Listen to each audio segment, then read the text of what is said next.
Portuguese and Benfica fans have a rising star within their ranks to be excited about. Joao Neves is a jewel within Portuguese football and the Benfica first team setup. Every day that passes, his stock and price tag go up.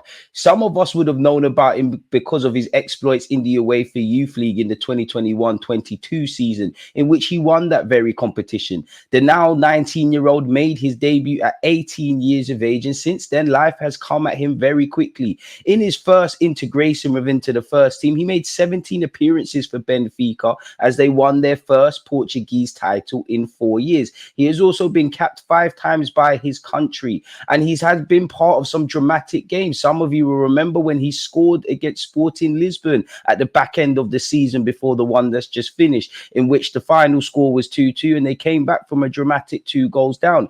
And I do think circumstantial stuff made way for him to take advantage of such. Chelsea's signing of Enzo Fernandez, in hindsight, worked out very well for him, because with Enzo Fernandez's departure and inconsistent form within some of the ranks of the midfielders, Joao Neves was entrusted to get more first team opportunities, people, and he's done very well in that regards to repay the manager's trust.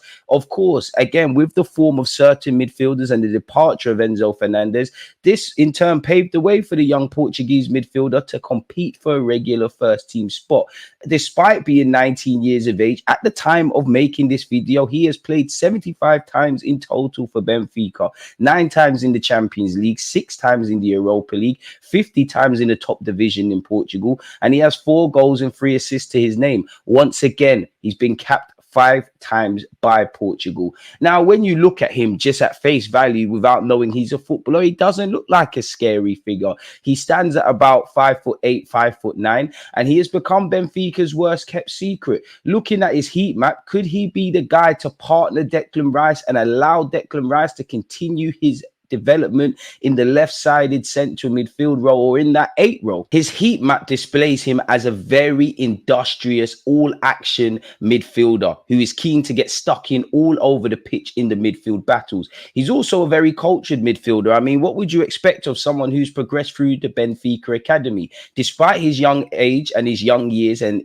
relative inexperience, I think he's got excellent positioning. He's got a willingness to get stuck in defensive duels and actions all over the field. He's got the ability to play in a high line, or a team that displays a high line and high presses. He's very mature for a young player in his positioning, and he's got a good passing range. You know, he's very good at retaining the ball. He does have that expansive long ball when he wants to. And the most impressive thing for me would be his temperament. He's firmly an all-action midfielder. He pops all over the field.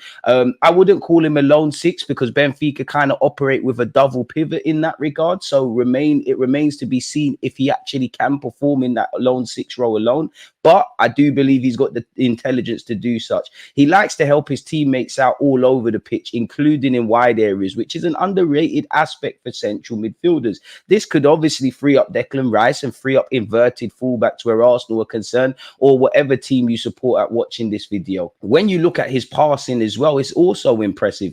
Again, he plays in a kind of a 6 role, ultimately a box-to-box role. So naturally, you're not going to see too much eye-glaringly great statistics in the final third. I do like him though. You know, his accuracy per game in terms of his passing is 90%. In his own half, that is 94%. Naturally, in the opponent's half, there's going to be a drop-off as you're slightly more adventurous.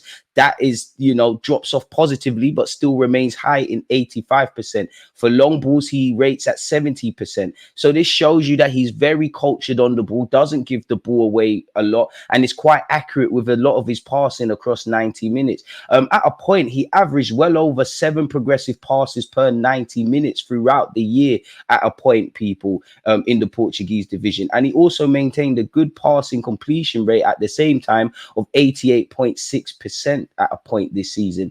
Again, because of his primary role within the side, don't expect much in the final third, because that's an area he could improve, but that's not a byproduct of it. It's like asking Busquets to live or die by assists alone. Now, we all know why that would be silly.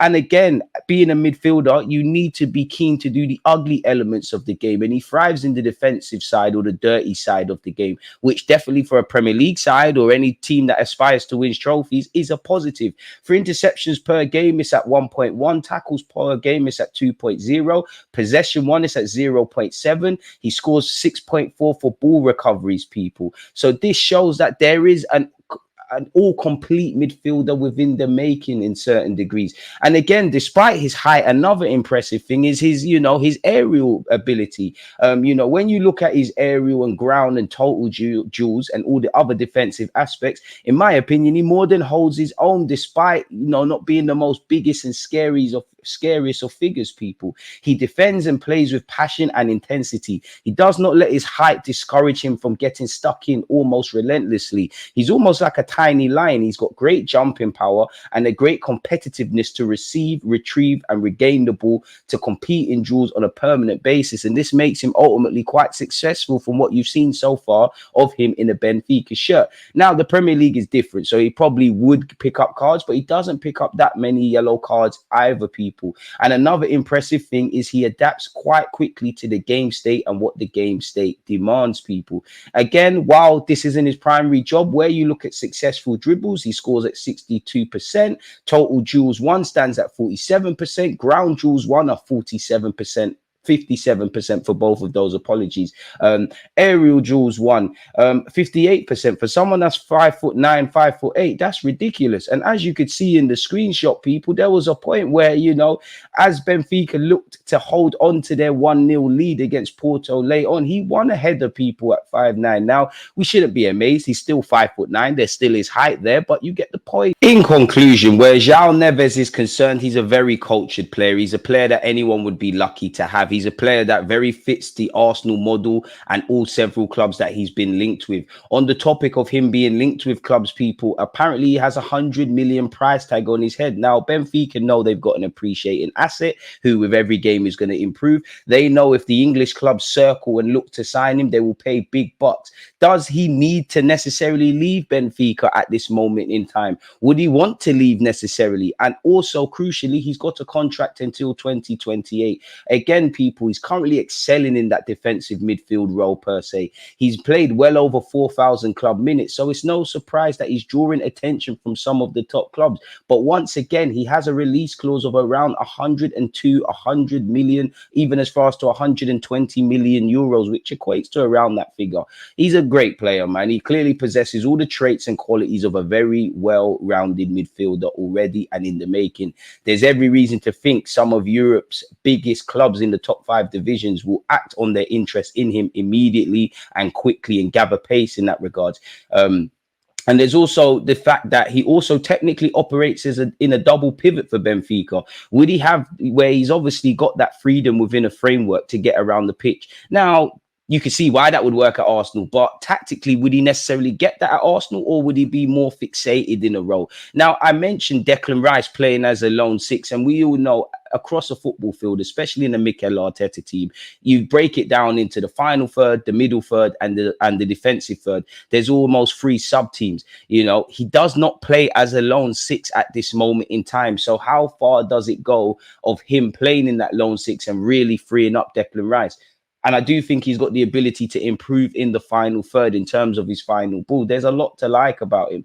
The Portuguese midfielder ultimately will have to weigh up his options very carefully once they're presented to him, people. And then you do have to beg the question, for as great as he is, for as much as he ties in with Arsenal's kind of project of young players of tomorrow, will Arsenal spend that kind of money on a 19-year-old who is gaining experience and gaining plaudits, but in the grand scheme of things, despite having 70-odd appearances for Benfica at the time of making this vid, is relatively inexperienced, people. He's been linked with Chelsea, Juventus, Manchester United, and several other clubs. I don't know what United's project is. Obviously, Arsenal's shown they'll splash the money, but surely Chelsea, based on how they've recruited young players, would be the only one at this moment in time prepared to activate his release clause. And how much of a willingness will Benfica actually have to negotiate in lower than that? Because again, he's 19 years of age. In this day and age, players are going for stupid money, and he presents value for such. You got to remember as well, his agent is also George Mendes, who has several major players within football, young and old, on his roster,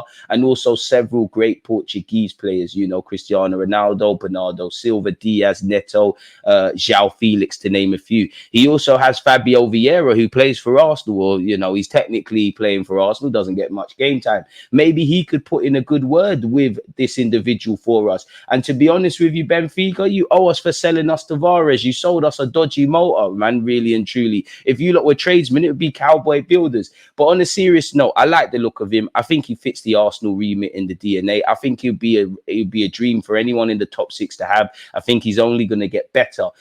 Do I think Arsenal are going to sign him? No, but, you know, reports say there is an interest in him. We are monitoring him. Whether that correlates to putting down the money and whether our budget, you know, and our purse strings stretch that far, that's another thing.